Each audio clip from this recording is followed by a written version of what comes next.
Imagine waking up one morning, you take a deep breath, walk into the ocean, and instead of holding your breath, you keep breathing. No panic, no drowning, just peace, as cool water flows through your lungs like air. What if humans could breathe underwater? For millions of years, we've been trapped between two worlds, land and sea. Our planet is mostly water, yet we've barely explored 5% of the ocean. But what if that barrier disappeared overnight? Let's dive into what life would look like if humans became true creatures of the sea. First, let's talk about how it could even work. For humans to breathe underwater, our lungs would have to change completely. We'd need something like gills, just like fish, thin layers of tissue that can pull oxygen from water and release carbon dioxide. But here's the catch. Water contains almost 30 times less oxygen than air. That means our bodies would have to become super efficient machines. Maybe our blood would turn a darker shade, filled with powerful oxygen-carrying cells.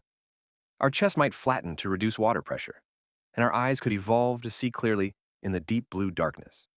Over generations, humans might even develop webbed hands and feet, or skin that resists the cold, crushing pressure of the ocean floor. And with that, a new chapter of humanity begins. Imagine the first underwater cities, massive glass domes anchored to the seabed, coral gardens glowing with biolights, schools of fish weaving through your neighborhood like birds in the sky. We'd no longer need boats. We'd simply swim from place to place. Our homes could be built from strong coral structures, powered by tidal and geothermal energy. And our diets? Mostly seafood and underwater crops like seaweed, kelp, and plankton farms. Tourism would explode. People exploring ancient shipwrecks or swimming through sunken cities like Atlantis, not as divers, but as citizens of the deep. But life underwater wouldn't be all peaceful. The ocean is dangerous. Giant squids, sharks, venomous jellyfish. They'd all see us as new invaders or new prey. We'd have to defend ourselves, maybe even domesticate sea creatures, the way we once did with dogs and horses.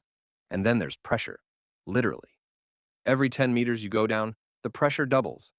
Our bodies would need to be incredibly strong just to survive at depth. Maybe entire civilizations would form at different ocean levels. Shallow dwellers near the reefs, deep dwellers in the dark trenches, and let's not forget, the ocean covers 70% of our planet. Who owns it now? Would countries fight over underwater territory? Would new nations rise beneath the waves? Hidden kingdoms of humans who never return to the surface? But here's the biggest question. If humans could live underwater, would we ever come back to land? Maybe the ocean would become our new sky. Maybe future children would look up, not at stars, but at rays of sunlight piercing through the waves. Land might seem like a myth, a dry, noisy place our ancestors once lived.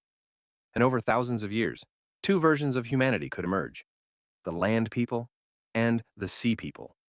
Different, divided, evolved for two worlds.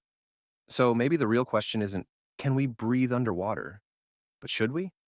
Because if we ever take that first underwater breath, it won't just change how we live. It'll change what it means to be human. The ocean is calling. Would you answer?